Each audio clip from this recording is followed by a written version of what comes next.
السلام عليكم ورحمة الله وبركاته. بسم الله الرحمن الرحيم. الحمد لله رب العالمين، والصلاة والسلام على سيدنا محمد وعلى آله وصحبه أجمعين.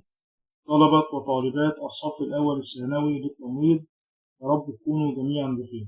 طبعا أنا عارف إن في طلبة منكم كتير عندها مشاكل مع المنهج بسبب طبعا صعوبة اللغة الإنجليزية، فيعني إحنا دورنا إن شاء الله رب العالمين نبسط لكم المنهج، ويعني إن شاء الله نحاول نشد في المنهج بقدر الإمكان لحد بإذن الله رب العالمين ما تمتحنوا وأنتوا فاهمين كل حاجة وتجيبوا إن شاء الله امتياز وعلى الدرجات.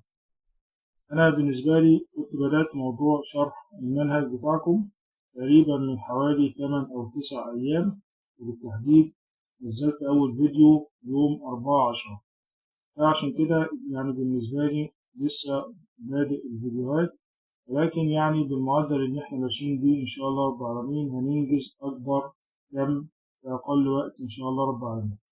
المطلوب من حضرتك ان انت تعرف زمايلك بالقناة وتساعد في انتشار القناة باذن الله رب العالمين، وتشجعنا على ان احنا نكمل المسيرة باذن الله.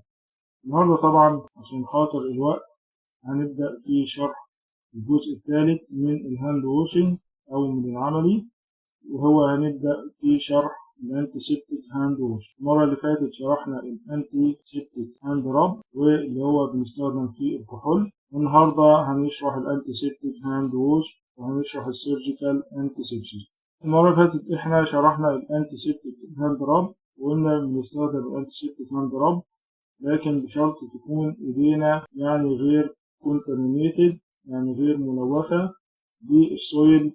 لو تفتكروا كده الناس اللي مركزة معايا واتبعت معايا الفيديو اللي فات، تكون غير كونتامينيتد بالسويل، بالأتربة وبالفلويد، يعني بسوائل الجسم. ميكونش الإيد عليها بلاد دم أو عليها يورين اللي هو بول أو أي سكريشن من المريض، يعني أي إفرازات من المريض. وفي نفس الوقت برضو يعني إن إحنا بنستخدم الكحول مجرد إن إحنا نحطه على إيدينا اللي هي تكون نظيفة، وشفنا الخطوات المرة اللي فاتت. المرة دي بقى هنشرح طريقة جديدة من الهاند ووشنج وهي الانتيسيبتيك هاند ووش. احنا عارفين ان الهاند ووشنج عامة بنستخدمه ليه؟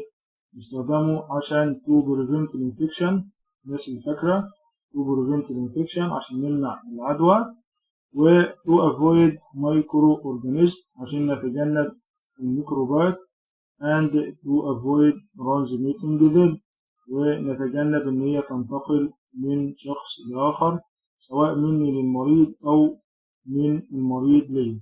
هنا عندنا الأنتي سيبتيك ووش، دي تسمية تانية زي ما موجود قدامنا كده وهو الكلين تكنيك. يعني إيه كلين تكنيك؟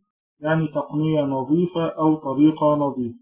طب ليه بقى مستر سميناها كلين تكنيك؟ لأن هنا عندنا إحنا بنستخدم الصابون المضاد للميكروبات، وطبعا بنستخدم الطريقة دي طريقة غسيل الأيدي قبل ما نعمل حاجة اسمها كلين تاسكس. كده يا مستر احنا فاكرين حاجة زي كده؟ أيوة، لو تفتكر احنا كنا بنتكلم في الفايف مومنتس اللي هي الخمس حاجات اللي احنا بنغسل قبلها بإيدينا. قلنا before clean and aseptic tasks، يعني قبل الحاجات أو المهمات اللي بتتطلب التنظيف أو تتطلب التعقيم. يبقى هنا عندنا طريقة الانتيسيبتيك هاند ووش بنعملها قبل الحاجات اللي هي بتتطلب مجرد التنظيف، زي مثلا هتركب كانولا، هتركب مثلا محلول للمريض، هتغير ملاية بتاع السرير بتاع المريض. دي حاجات كلها اسمها كلين تاسكس، وبالتالي بنستخدم لها الانتيسيبتيك هاند ووش. يبقى ليه هنا سميناه كلين تكنيك، يعني طريقة نظيفة، لأن احنا ما نوصلش لدرجة التعقيم، مجرد ده تنظيف، وبنستخدمه قبل الحاجات اللي هي بتتطلب برضو الكليننج اللي هي التنظيف. فهنا ده معنى كلمة كلين تكنيك. خلي بالك هنا عندنا بقى يقول لك إن الطريقة دي اللي هي antiseptic hand wash include procedures، يعني بتتضمن الإجراءات used to reduce the number of organisms of hand. يعني هنا عندنا الطريقة دي بنستخدمها عشان نقلل كمية الأورجانيزم اللي هي الميكروبات اللي موجودة على إيدينا. زي ما قلنا كده reduce يعني بنقلل، لكن هنشوف بقى في الحاجات اللي هي فيها تعقيم زي السيرجيكال انتيسيبسيس بنوصل لدرجة إن إحنا ممكن نقضي تماما على الميكروبات، أو يعني تكون نسبة قليلة جدا من الميكروبات. لكن هنا اللي عندنا بنعمل ريديوس يعني بنقلل نسبة الأورجانيزم اللي موجودة على إيدينا. هنخش بقى في الخطوات بتاع البروسيجر. ولو تفتكروا قلنا قبل ما بنبدأ البروسيجر في 3 حاجات مهمين جدا. ايه هما؟ يلا الناس تفتكر معانا بإذن الله. عندنا أول حاجة قلنا البريباريشن، إن احنا نحضر الإكيوبمنت اللي هي الأدوات، ونحضر المريض لو هنعمل له حاجة معينة، يعني هنركب له كانولا ما ينفعش نركب له كانولا وهو واقف، هنركب له مثلا محلول ما ينفعش نركب له محلول وهو واقف، هنعمل له أي حاجة معينة لابد يكون لها وضع معين. أول حاجة تحضير الإكيوبمنت، وتاني حاجة تحضير المريض نفسه، وتالت حاجة إن أنا أحضر نفسي للمهمة دي. يعني لو أنا مثلا في حاجة معينة لابد إن أنا أعملها قبل ما أروح للمريض فأخلصها قبل ما أروح للمريض، زي مثلا إن أنا ألبس جوانتي، زي إن أنا أغسل إيديا اللي هو البروسيجر اللي إحنا بنشرحه ده. فدي إن أنا بحضر نفسي كده قبل البروسيجر. بعد كده قلنا تاني خطوة بنفتكرها من الخطوات لما باجي أعمل بروسيجر، وهي الإمبلمنتيشن. أنا حضرت الأدوات وحضرت المريض وحضرت نفسي، أبدأ بعد كده إمبلمنتيشن اللي هو التنفيذ. وثالث حاجة وهي الدوكيومنتيشن، بعد ما نفذت أبدأ بقى أسجل الحاجة اللي أنا عملتها. ولو تفتكروا قلت لكم لو أنت يعني قست الحرارة للمريض فأنت بتسجل عشان زميلك اللي في الشفت اللي بعدك أو الدكتور لو حد يعرف درجة الحرارة للمريض في الوقت الفلاني كانت عبارة عن إيه، عشان خاطر إن هو بيقارنها بمثلا القراءة اللي بعدها أو بالقراءة اللي قبلها عشان يشوف حالة المريض بتتطور ولا لأ. نبدأ بقى كده البروسيجر على بركة الله. عندنا هنا الأنتي سيبتيك هاند ووش، هنا عندنا ستيبس الخطوات زي ما قلنا، وعندنا الراشونال السبب للخطوة اللي احنا هنقولها. أول حاجة وهي بريبير ذا necessary equipment، يعني بريبير أحضر necessary equipment يعني المعدات اللازمة. هنا عندنا بقى المعدات اللازمة اللي أنا بحضرها.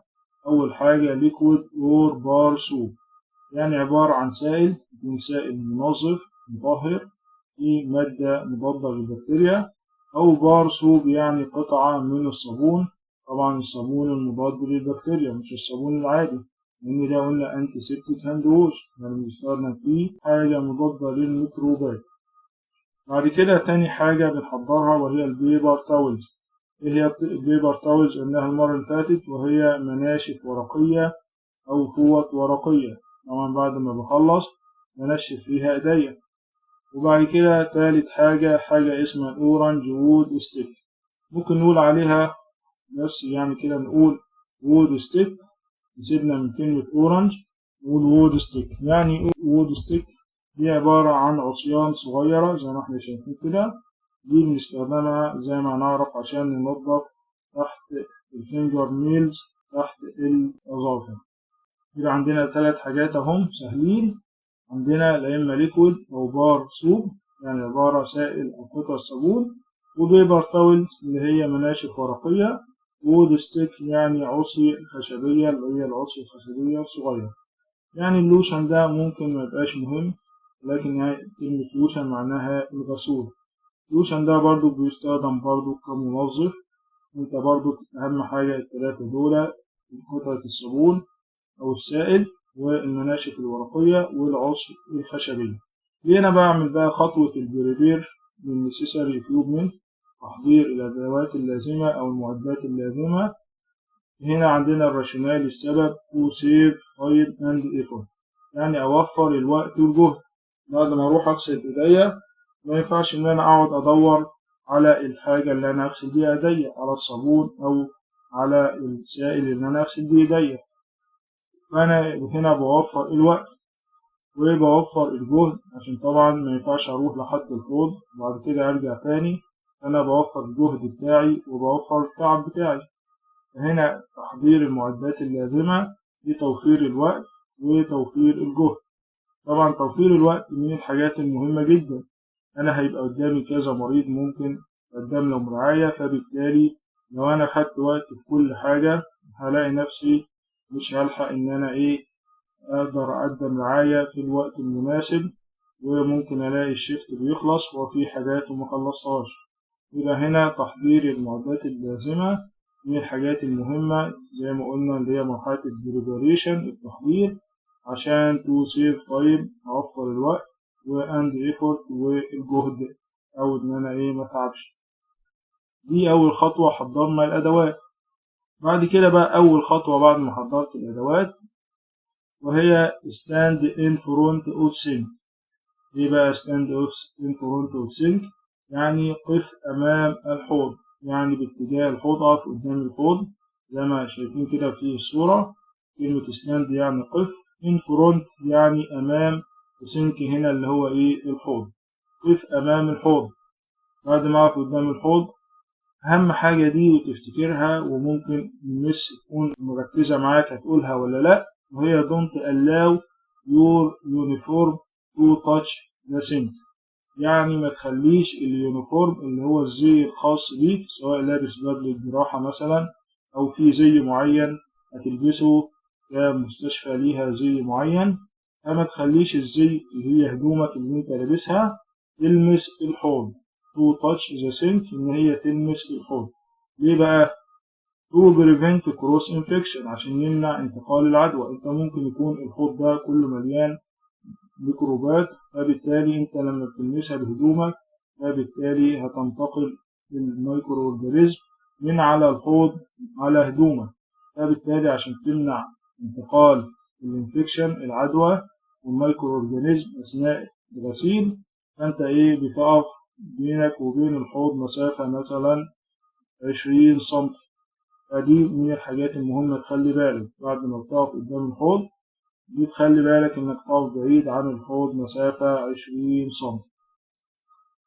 ثالث خطوة، ودي خطوة قلناها أول حاجة المرة اللي فاتت في الأنتيسبتيك هاند راب، وهي ريموف جوالري. دي طبعا من الحاجات اللي احنا قلنا بنعملها عشان خاطر الكائنات الحية اللي هي الميكرو اورجانيزم أو الميكروبات، بتعمل accumulation، بتتراكم يعني بداخل هذه الأشياء، هذه المجوهرات ممكن نلاقي الميكرو اورجانيزم موجودة تحتيها. فبالتالي أنا بشيل الجولري، بشيل اللي هي مجوهرات ذهب أو خلافه، سواء خواتم أو سواء حظاظات أو أي حاجة.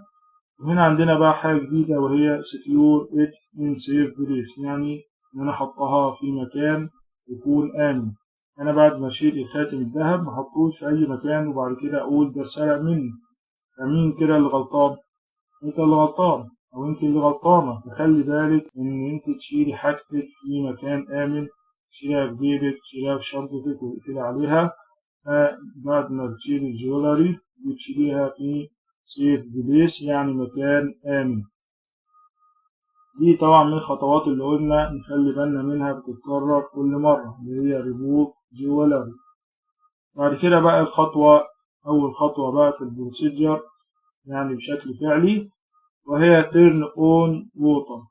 هنشغل بقى المية.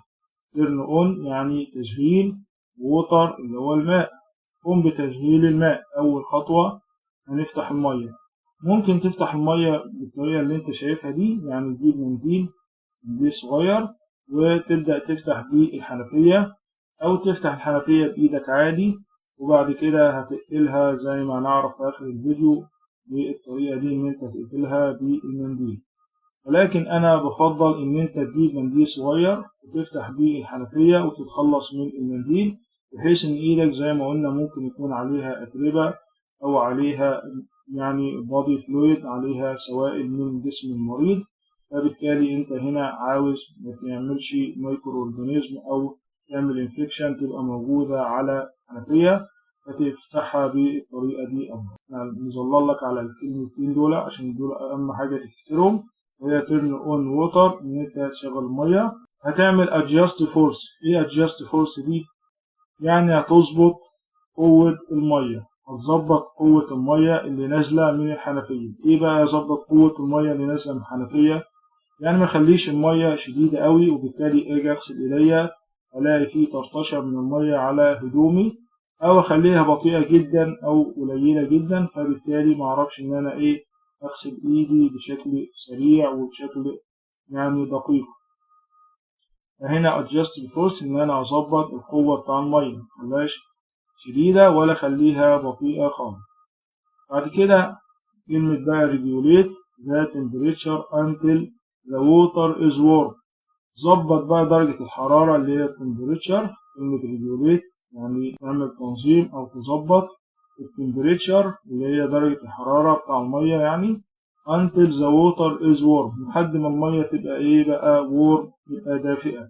زي ما قلنا قبل كده إن إحنا بنخلي المية دافية عشان خاطر عشان خاطر إن هي بتساعد في قتل الميكرو أورجانيزم. ممكن تظبط يعني المية بالطريقة دي اللي إحنا هنشوفها، ان انت بتحط صباعك تحت المية بحيث ان انت يعني بتشوف المية هي سخنة جدا ولا يعني بقت مناسبة دافية.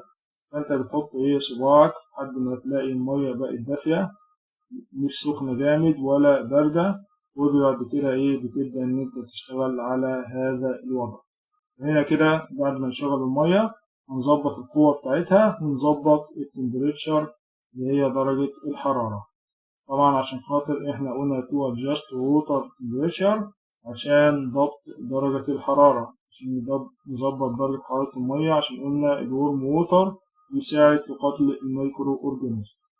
بعد كده الخطوة اللي بعدها رقم 5 وهي wet the hand rest area. هنحط مية على ايدينا.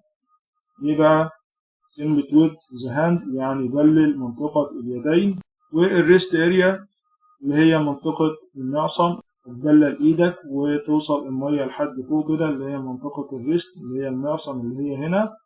ليه بقى؟ لان انت عشان ما تحط السائل يحصل الرغوة المناسبة اللي انت تقدر تغسل بيها. يعني السائل ده بيحتاج ان انت ايدك تكون مبللة، السائل اللي فيه مضاد للميكروبات انتي ميكروبيال، فهنا عندنا السائل ده بيحتاج ان ايدك تكون مبللة.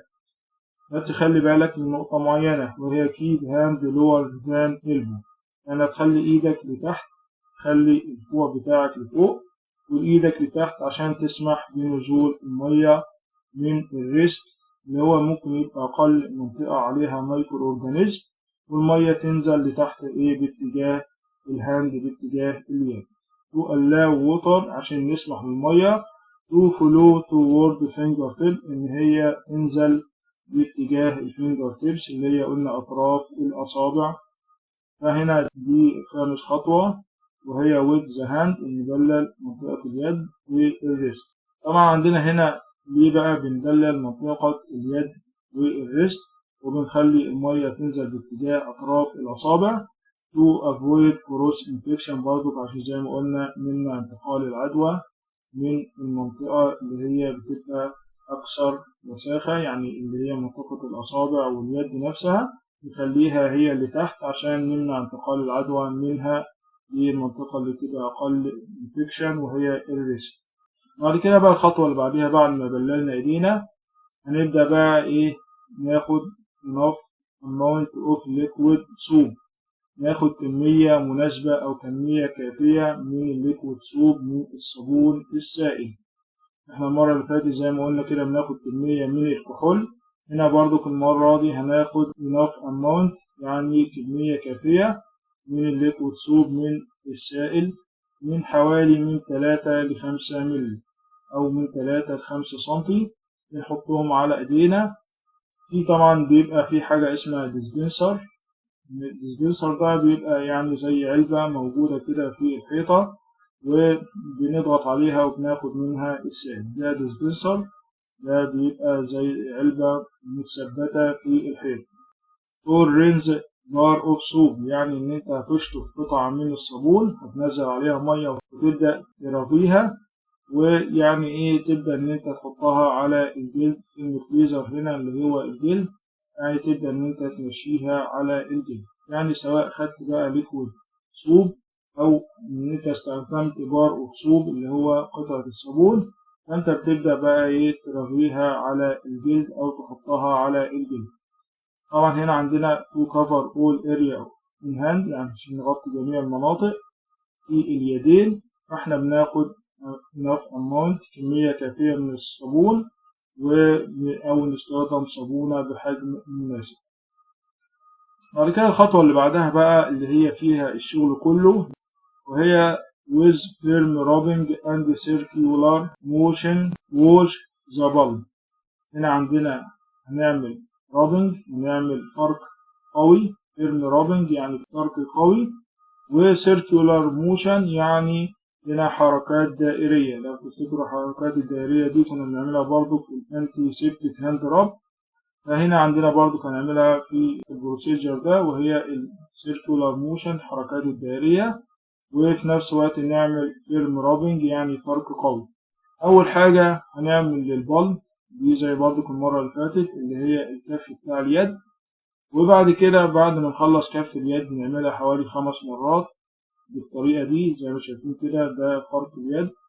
بعد كده بقى نقلب ايدينا ونبدأ ان احنا نفرك الباك اوف هاند بالتبادل، يعني نخلي ايدينا اليمين على ظهر الشمال، كف الشمال على ظهر اليمين. يعني تاني حاجة نغسل الباك اوف هاند، وبعد كده بقى نخش على الثمب على الأصابع.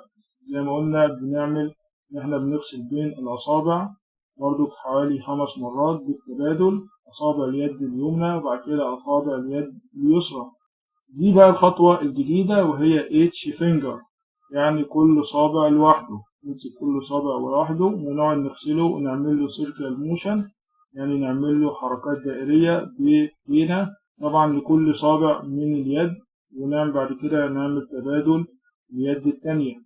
هنا كلمة تناكلز اللي هي ايه، شايفين اللي هي المفاصل اللي موجودة في الأصابع، فدي بنركز عليها كويس عشان يوصل لها الليكويد صوب اللي هو الصابون السائل، وبالتالي نقدر نقتل الميكرو أورجانيزم. فهنا عندنا التناكلز اللي هي المفاصل بتاع الصوابع برضو بنركز عليها. بعد كده هنا بتوين الفينجر يعني بين الأصابع، برضو نبدأ إن احنا نعمل زي ما قلنا كده، نخلي ايدينا فوق بعضها ونبدأ ننظف بين الفينجر بين الأصابع. طبعا برضو كل الحركات دي حوالي 5 مرات، يعني أنا بعمل 5 مرات لكل خطوة من دول. هنا بتوين الفينجر ببدأ إن أنا أحرك إيديا 5 مرات زي ما موجود كده في الصورة.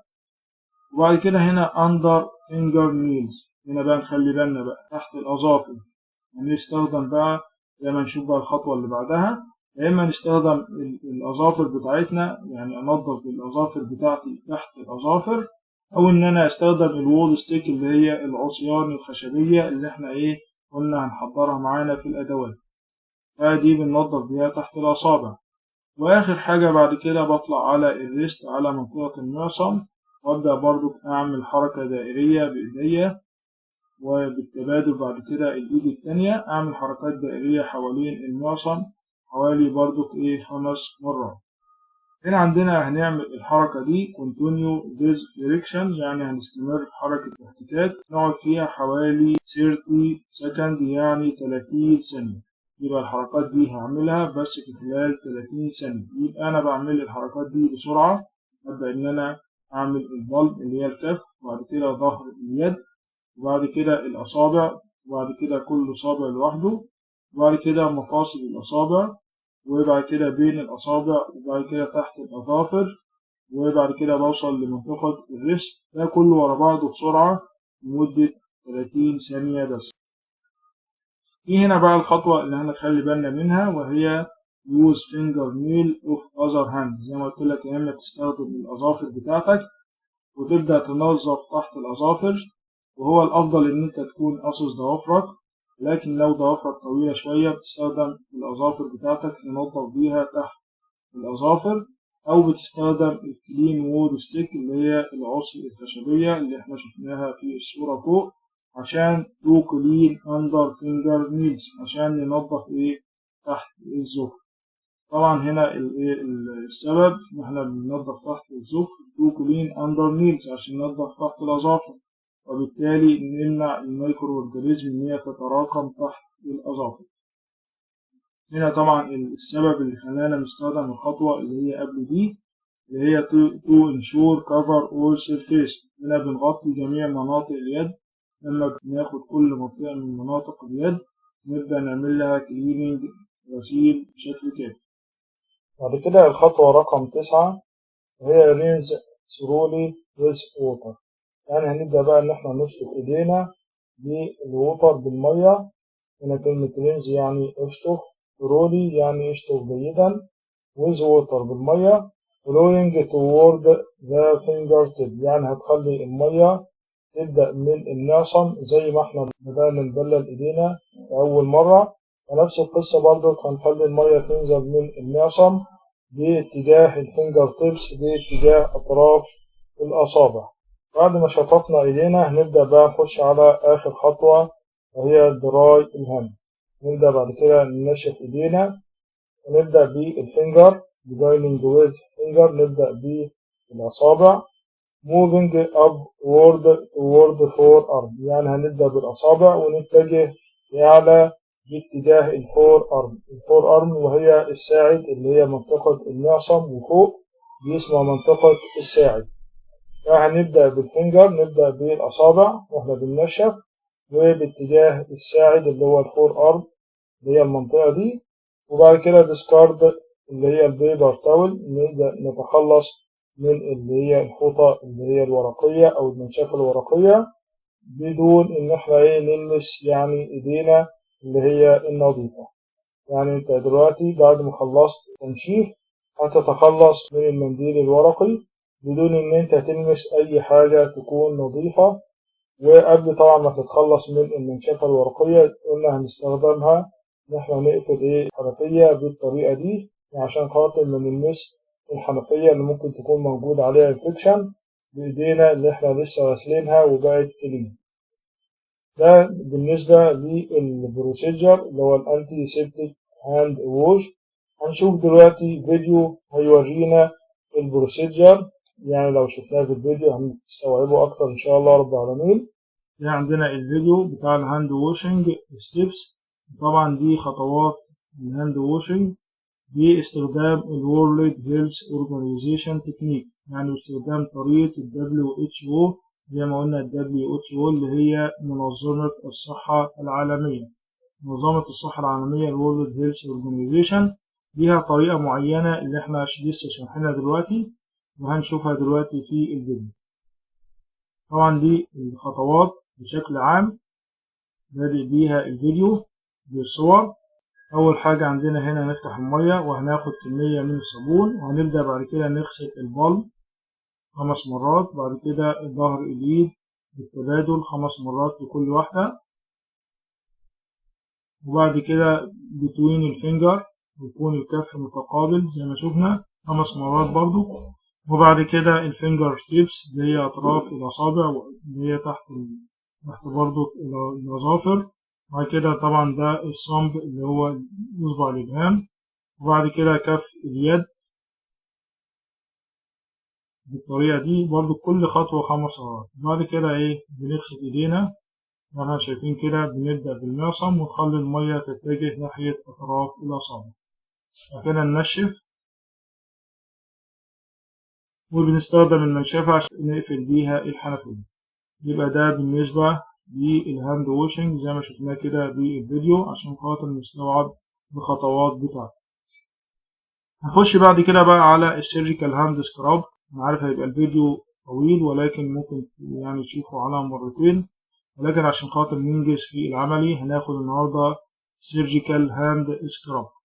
السيرجيكال هاند سكراب دي هنستخدم فيها انتي ميكروبيال سوليوشن اللي هو سائل في مادة مضادة للميكروبات. هنا عندنا السيرجيكال هاند سكراب ده برضو اللي هو اسمه السيرجيكال انتي سيبسيس. لو تفتكروا السيرجيكال انتيسيبسيس. هذا السيرجيكال هاند سكراب ده بنقول عليه بقى استرايل تكنيك، يعني تقنية معقمة. كلمة استرايل يعني معقمة، كلمة تكنيك قلنا تقنية أو طريقة، قلنا استرايل. ليه بقى استرايل يعني طريقة معقمة؟ لأن احنا بنستخدمه قبل السيرجري، قبل الجراحة. زي ما احنا عارفين في غرف العمليات لابد يكون environment اللي هي البيئة تكون معقمة، وبالتالي احنا بنغسل ايدينا بطريقة معقمة، فهنا بنقول عليها استرايل تكنيك. هنا البيربوس، السبب اللي احنا بيخلينا نستخدم السيرجيكال هاند سكراب أو السيرجيكال انتيسيبسيس. أول سبب وهو prevent contamination of an open wound، يعني نمنع التلوث. كلمة contamination التلوث للأوبن ووند. الأوبن ووند وهو الجرح المفتوح. أنت دلوقتي بتخش غرفة العمليات وبتتعامل مع مريض يكون بطنه مفتوحة، أو في عملية في الصدر، أو أي عملية في أي مكان في الجسم، فبيكون أوبن ووند يعني جرح مفتوح. فبالتالي بنمنع التلوث بصورة كاملة إن هو يحصل للأوبن ووند للجرح المفتوح. تاني حاجة وهي serve to isolate the operative area from the unsterile environment، يعني المكان اللي بره غرف العمليات بيبقى بنسميه unsterile environment، يعني بيئة غير معقمة أو مكان غير معقم. إنما الأوبريتيف اريا، المنطقة العمليات اسمها الأوبريتيف اريا، بتبقى إيه بقى؟ بتبقى sterile environment، بتبقى بيئة معقمة. فبالتالي أنا يعني بعمل عزل لمنطقة العمليات اللي هي البيئة المعقمة عن الانسترايل انفايرومنت اللي هي المنطقة اللي بره غرف العمليات. فبالتالي أنا بنتقل من البيئة الغير معقمة، فبدخل غرفة العمليات البيئة المعقمة، فبالتالي بعقم إيديا. ثالث حاجة وهي maintain a sterile field for surgery، يعني إن أنا بحافظ على زي ما قلنا كده تكون غرفة العمليات فيها بيئة معقمة. sterile field يعني مكان معقم، for surgery لعملية الجراحة أو إجراء الجراحة. فهنا بالتالي لابد إن أنا تكون إيديا معقمة بشكل كامل. نشوف بقى خطوات السيرجيكال هاند سكراب. أول خطوة عندنا وهي remove all pieces of jewelry. الخطوة اللي احنا قلنا بتتكرر معانا، اتكررت معانا في الاثنين بروسيجر اللي فاتوا، وإن احنا بنعمل إزالة جميع قطع الجولري اللي هي المجوهرات. يعني بنشيل كلمة pieces هنا all pieces، جميع قطع الجولري اللي هي ايه؟ المجوهرات. وبالذات بقى في البروسيجر ده لابد إن أنت تشيل جميع قطع المجوهرات. حتى يعني أنت ممكن يعني ايه لو أنت بتغسل إيدك زي ما شفنا كده في الفيديو، ممكن تكون في مثلا حاجة ملبوسة في اليد وتكون واسعة، فبنسيبها عادي لو بنغسل ايدينا غسيل عادي. ولكن هنا في السيرجيكال هاند سكراب بنشيل جميع القطع حتى لو هي ايه واسعة برضو بنشيلها. فهنا عندنا remove all pieces of jewelry، تقوم بإزالة جميع قطع المجوهرات. زي ما قلنا السبب بقى خلاص ده حاجة مقررة، عشان كده مرضتش حتى إن أنا أترجم لك هنا السبب، وهي عشان نخاطر نتجنب تراكم الميكرو أورجانيزم الميكروبات بداخل هذه الأكسسوري، هذه الإكسسوارات أو القطع بتاع الجولري وقطع المجوهرات. هذه أول خطوة، نعمل إزالة جميع قطع المجوهرات. ثاني خطوة بقى وهي wet hand using sterile water. هتبلل إيدك زي البروسيجر اللي فات، هتعمل ويتنج للهاند، هتعمل تبليل للأيدي، ولكن هنستخدم هنا sterile water، هنستخدم مية معقمة مش مية عادية. ونخلي الووتر closest to your body temperature، يعني الأقرب لدرجة جسمك، يعني نخليها إيه مية دافية زي ما قلنا عشان خاطر إيه نقتل الميكرو أورجانيزم. يبقى هنا هنبلل الإيد باستخدام sterile water، وهنخلي درجة المية دافية عشان نقتل الميكرو أورجانيزم. دلوقتي خلاص بللنا إيدينا باستخدام السترايل ووتر، الماء المعقم اللي هو بيبقى موجود في تنكات خاصة داخل المستشفيات، والمية دي بتستخدم خصيصا لغسيل الأيدي في التعقيم الجراحي. زي ما قلنا بنظبط حرارة المية تكون أقرب لدرجة حرارة الجسم، يعني تكون مية دافية عشان نقدر إن احنا نقتل الميكرو أورجانيزم. بعد كده الخطوة اللي بعدها بقى بعد ما بللنا ايدينا نبدأ ان احنا ناخد بقى كمية من الصابون المضاد للميكروبات.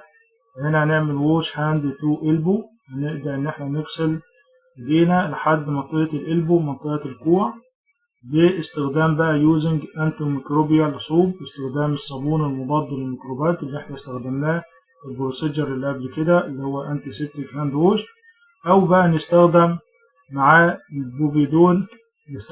البوفيدون، والايودين. البوفيدون ايودين ده اللي هو ايه؟ اللي هو البيتادين اللي احنا قلنا بنستخدمه للغسيل الجراحي. يا اما نستخدم مع الصابون المضاد للميكروبات نستخدم معاه بيتادين، او نستخدم بديل للصابون المضاد للميكروبات نستخدم الايودين اللي هو ايه بقى؟ قلنا عليه البيتادين. نبدأ ان احنا نغسل ايدينا باستخدام الصابون او البيتادين لحد ما نوصل لمنطقة الإلبو منطقة الكوع بالشكل ده. نبدأ بالهاند، نبدأ باليد ونرفع ايدينا لفوق ونبدأ ننزل البيتادين لحد ما نوصل ايه؟ الإلبو اللي هو ايه؟ منطقة الكوع. بعد كده بقى الخطوة اللي بعدها، بعد ما ملينا المنطقة دي كلها بالبيتادين أو بالصابون، نبدأ بقى بالهاند ونبدأ بمنطقة الصب نيلز. هنا صب نيلز معناها تحت الأظافر، صب نيلز اريا المناطق اللي تحت الأظافر نعمل لها كليننج، نعمل لها تنظيف باستخدام بقى حاجة اسمها النيل فايل، أو نقدر نقول بقى ايه كلمة براش، هنا معناها ايه؟ الفرشة. يعني نستخدم الفرشة نبدأ إن احنا ننظف صب نيلز اريا المناطق اللي تحت ايه؟ اللي تحت الأظافر تو ريموف مايكرو أورجانيزم، عشان نشيل المايكرو أورجانيزم اللي هي مستخبية تحت الأظافر.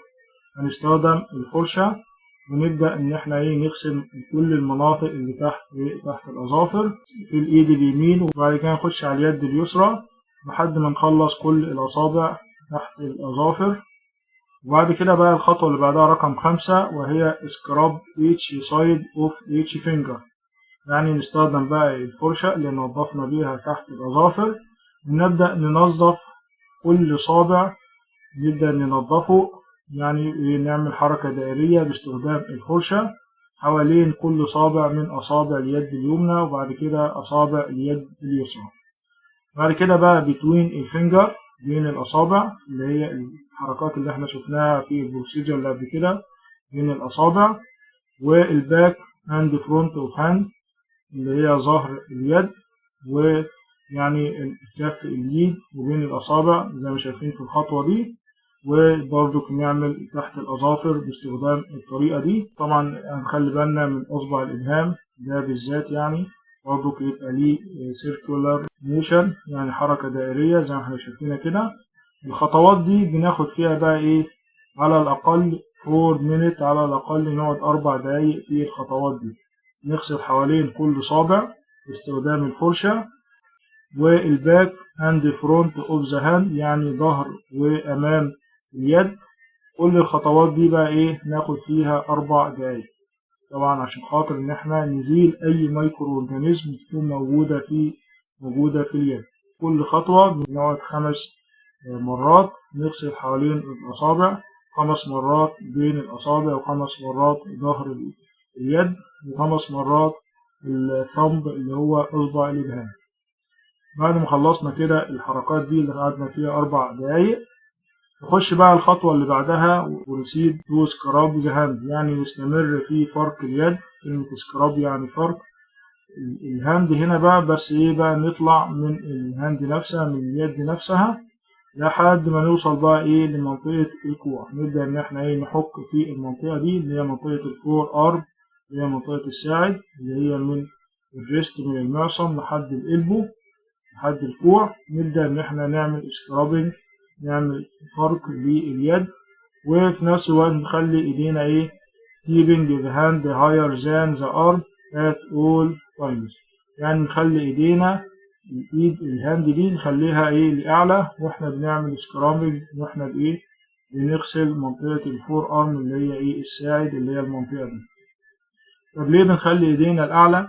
احنا هنا نظفنا ايدينا في الخطوة اللي قبل كده، فما ينفعش ان احنا ايه؟ نخلي الصابون ينزل تاني على اليد الصابون ده بيبقى لسه يعني على منطقة لسه بننضفها، ما ينفعش الصابون ينزل على اليد اللي خلصنا تنظيف فيها تاني.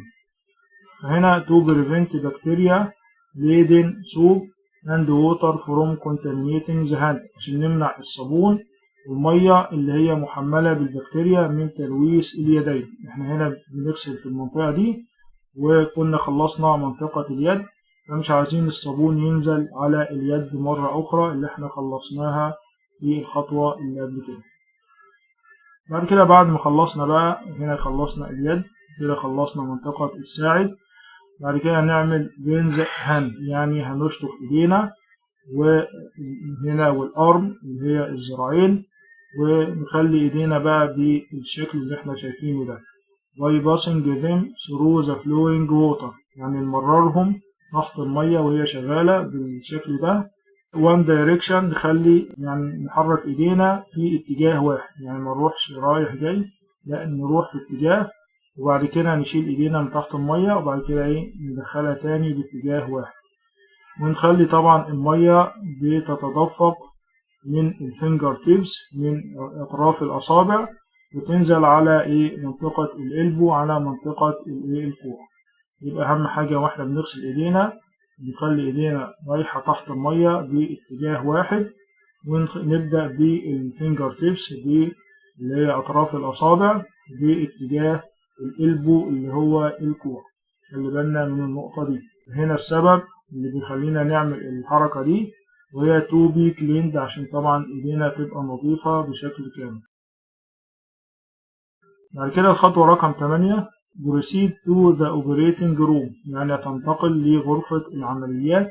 operating room غرفة العمليات. holding hand above elbow، يعني زي احنا شايفين في الصورة كده نخلي ايدينا لأعلى وكوع لتحت زي ما موجود في الصورة كده. holding hand above elbow يعني نخلي اليد فوق المرفقين اللي هو اللي هو منطقة الكوع. نخلي ايدينا الأعلى واحنا رايحين ناحية غرفة العمليات، وما نلمس أي حاجة بإيدينا. يعني انت لو عاوز تدخل من الباب فانت بتدخل بظهرك، يعني بتلمس الباب بظهرك وبتزق الباب بظهرك، وتخلي بالك ايدك ما تلمسش في اي حاجة. لو ايدك لمست في اي حاجة نون استرايل او ان استرايل فبنرجع نغسل ايدينا مرة تانية. اخر حاجة بقى دراي هاند، نجفف ايدينا والارم ونجفف الذراعين باستخدام استرايل تاول. اهم حاجة تكون استرايل تاول يعني تم تعقيمها. في حاجة اسمها الفرن الاوتوكلاف هتاخدوها بعد كده. الفرن الاوتوكلاف ده بيستخدم لتعقيم الاشياء، فممكن ندخل فيه تاول، ندخل فيه فوط قماش، بنعمل لها ستيرلايزيشن يعني تعقيم. فانا بنستخدم استرايل تاول اللي هي شفة معقمة او فوط معقمة سواء من القماش او بتبقى فيه فوط بتستخدم لمرة واحدة وبيتم التخلص منها. هنا بنعمل دراي للهاند، بنجفف ايدينا او بننشف ايدينا باستخدام الاسترايل تاول. observing aseptic technique، خلي بالنا ونراعي الاسيبتيك تكنيك اللي هي الطريقة المعقمة، ان احنا نبدأ من اليد وبعد كده نتجه ناحية الكوع. فاحنا شايفين كده ده هنا دي اول خطوة، بنبدأ باليد والاصابع وبعد كده بننزل لتحت على منطقة الكوع. وهنا لو نظفنا جانب من الفوطة باليد بنقلب الفوطة وبعد كده ننظف بيها اليد التاني، يعني ما ينفعش ننظف الايدين الاتنين بنفس الجانب من الفوطة، يعني نستخدم ايدين من الفوطة كل ناحية لكل يد. دي الخطوات بقى مجمعة لغسيل اليد السيرجيكال هاند سكراب. ده طبعا عندنا ده الشيك ليست اللي انت بتمتحن بيه او ممكن المس او المستر يسألك فيه. ده الشيك ليست ده طبعا هنا يعني كلها حاجات احنا مرينا بيها. ده الشيك ليست بتاع الهاند راب، دي كلها حاجات احنا ترجمناها قبل كده وموجودة. هترجع للمذكرة اللي هننزلها ان شاء الله على جروب الواتس وجروب التليجرام. ده الشيك ليست بتاع الهاند ووش، وده التشيك ليست بتاع السيرجيكال هاند سكراب. نشوف بقى فيديو دلوقتي للسيرجيكال هاند سكراب. احنا عندنا الفيديو باستخدام الصابون. أول حاجة هي شالة الجولاري، شالة المجوهرات وشالة الساعة. هنا بعد كده هتستخدم الفرشة وتبدأ إن هي تاخد، طبعا ده الصابون اللي هو أنتي ميكروبيال، وزي ما احنا شفنا كده بنوصل لحد منطقة الكوع. بيستخدم زي حاجة إن هي تنضف تحت الأظافر.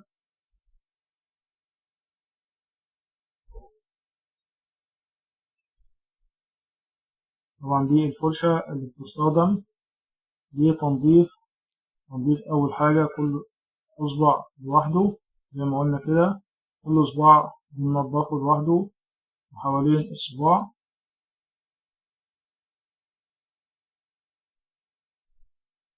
بعد ما بننضف كل صباع لوحده بنبدأ بقى نخش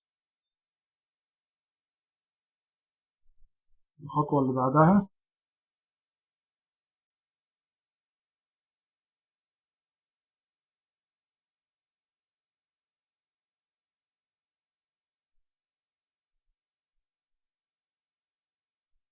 بعد كده بقى منطقة الساعد،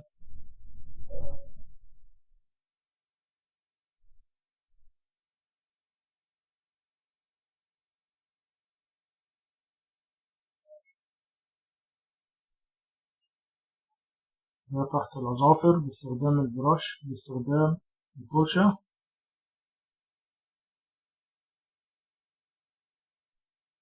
نبدأ بقى ننضف حوالين الصباع، ننضف حوالين كل صباع اليد الأخرى.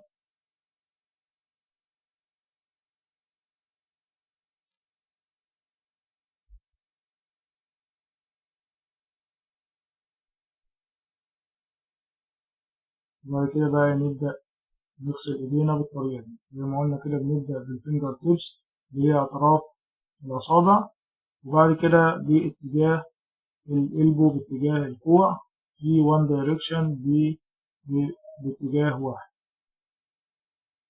زي ما احنا شايفين كده. هي لمست الأوفر هيد اللي هي الطاقية اللي فوق راسها، وهي كده تبدأ تعيد الموضوع مرة تانية.